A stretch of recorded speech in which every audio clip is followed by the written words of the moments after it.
There are many mysteries surrounding our existence, such as where we come from and what happens after we die. However, there is one thing that we all take for granted, even though it is impossible to exist without it: time. How do we measure this mysterious force? What exactly is it, and how does it work? We have a pretty good idea of how time works on Earth, but things change drastically when we leave its atmosphere. In space, time flows differently depending on gravity and speed. It can pass slower or faster than on Earth. This might sound like science fiction, but it's very real. Astronauts on the International Space Station actually experience time differently than people living on Earth. So let's find out just how much. To better understand this concept, let's first define some key terms. We use time to describe the progression of events from the past through the present into the future. Seconds, minutes, hours, days, years, and so on are all part of a measurement system used to track these changes. The reason why we measure time is to help us keep track of our day-to-day lives and predict what will happen next. For example, if you want to bake cookies, you need to know that the oven will take 10 minutes to preheat. If it took 10 hours instead, you might sit down and wait for a while, get up to make some coffee, and then forget about the oven completely. Or maybe you'd be dead by then. That's because time helps us organize our lives and plan for the future. Without a doubt, time is one of the most important aspects of our lives, but it's also one of the least understood. Although humans have been tracking time for thousands of years, scientists haven't agreed on what it is or how it works.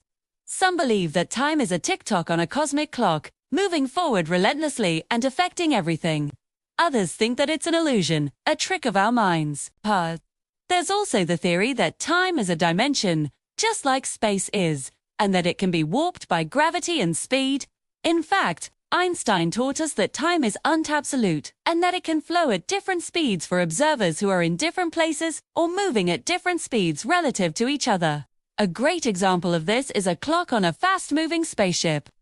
According to Einstein's theory, the faster the spaceship moves, the slower time would pass on the ship compared to a clock on Earth. Space.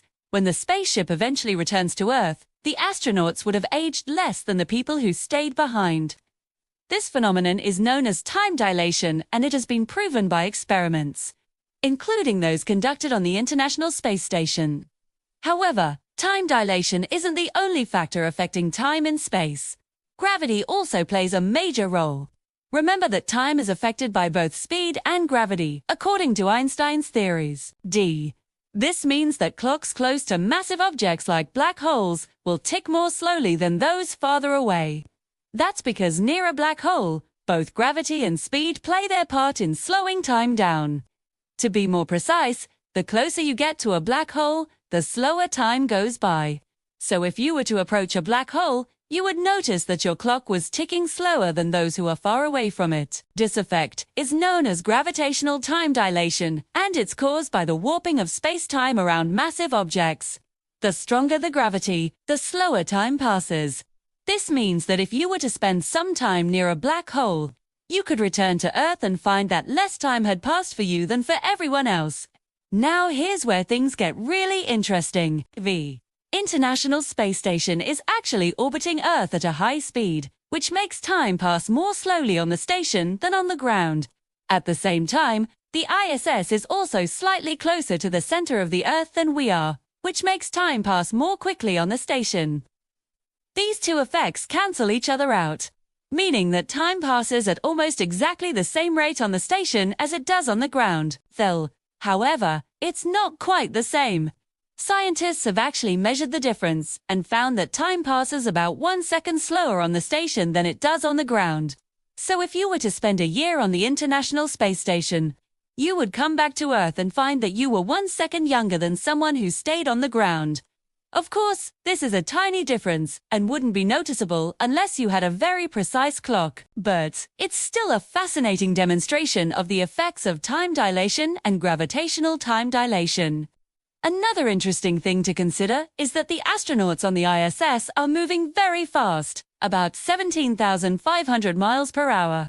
At that speed, they experience a small amount of time dilation, which means that time passes slightly more slowly for them than for us.